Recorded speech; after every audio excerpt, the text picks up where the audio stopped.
Hello नमस्ते everyone. अहिले चाहिँ न्युजिल्यान्डको चाहिँ अहिले स्टुडेन्ट भिजा चाहिँ अलमोस्ट लागिरहेको छ, जसले चाहिँ इन्टरभ्यू प्र्याक्टिस चाहिँ राम्रो गर्ने स्टुडेन्टहरूको चाहिँ। So this is the best timing to apply New Zealand. र तपाईँहरूलाई खुसीको कुरा चाहिँ के छ भने हाम्रो भिजा बोर्ड अफिस चाहिँ अहिले न्युजिल्यान्डमा पनि चाहिँ हामीले चाहिँ यसको एक्सटेन्सन अफिस चाहिँ सुरु गरेका छौँ। र अहिले सम्पूर्ण हाम्रो भिजाहरू चाहिँ हाम्रो भिजा बोर्ड अफिसले चाहिँ त्यहाँ चाहिँ इमिग्रेसन लाइसेन्स अफिसर भन्छ त्यहाँले चाहिँ जो लयर हो इमिग्रेसन सम्बन्धीको हेर्ने, वो चाहिँ हामीले चाहिँ अहिले हायर गरेका छौँ। उहाँ चाहिँ अहिले हाम्रो अफिसमा चाहिँ फुल टाइमिङ चाहिँ न्युजिल्यान्डमा चाहिँ बस्नुहुन्छ।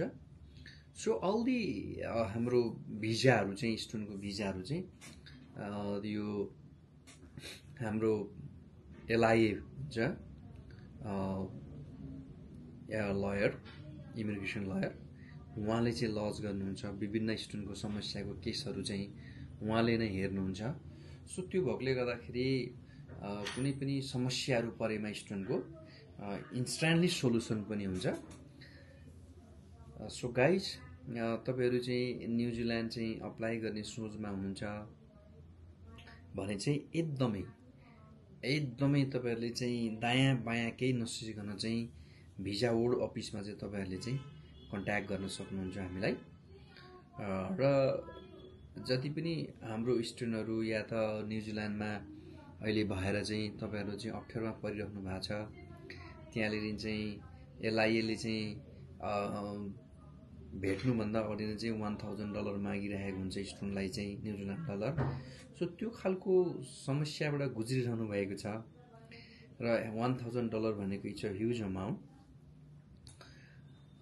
त्योबाट स्केप हुन चाहिराख्नु भएको छ भने चाहिँ तपाईँले हाम्रो भिसा बोर्डमा चाहिँ कन्ट्याक्ट गर्न सक्नुहुन्छ र तपाईँहरूलाई हामी हाम्रो न्युजिल्यान्डको कन्ट्याक्ट अफिसमा पनि गएर हाम्रो एलआइएसँग भेट्न सक्नुहुन्छ। हामी तपाईँलाई त्यहाँले चाहिँ गाइड गर्नेछौँ विदाउट चार्जिङ $1000। स्टुडेन्टको लागि यो ठुलो अमाउन्ट हो। जति पनि स्टुडेन्ट तपाईँहरू चाहिँ भिसा सकिएर भिजा एक्सटेन्ड गर्न चाहिरहनु भएको छ र कति कोर्स चेन्ज गर्न खोजिराख्नु भएको छ भने पनि यु क्यान कन्ट्याक्ट अस। हामी तपाईँलाई चाहिँ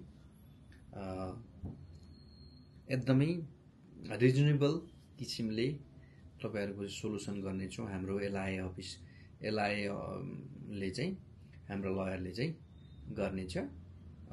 हाम्रो भिजा बोर्डको तर्फबाट चाहिँ स्टुडेन्टहरूलाई चाहिँ। सो भिजा एकदमै सक्सेसको एकदमै राम्रो भइरहेको हुनाले चाँडोभन्दा चाँडो अप्लाई गर्न पनि सबैलाई म यहीँबाट चाहिँ रिक्वेस्ट गर्न चाहन्छु स्टुडेन्टहरूलाई चाहिँ, यदि इन्ट्रेस्ट हुनुहुन्छ भने। र कुनै पनि स्टडी ग्याप छ, लो पर्सेन्टेज छ भने पनि न्युजिल्यान्डमा समस्या छैन। जस्ट मात्रै तपाईँले फोकस गर्नुपर्छ। हाम्रो अफिसले फुल्ली इन्टरभ्यू ट्रेन गराउँछ। सो इन्टरभ्यू ट्रेनिङ चाहिँ तपाईँले एकदमै राम्रो गर्नुपर्ने हुन्छ। हस् त, नमस्ते, थ्याङ्क यू, फेरि भेटौँला।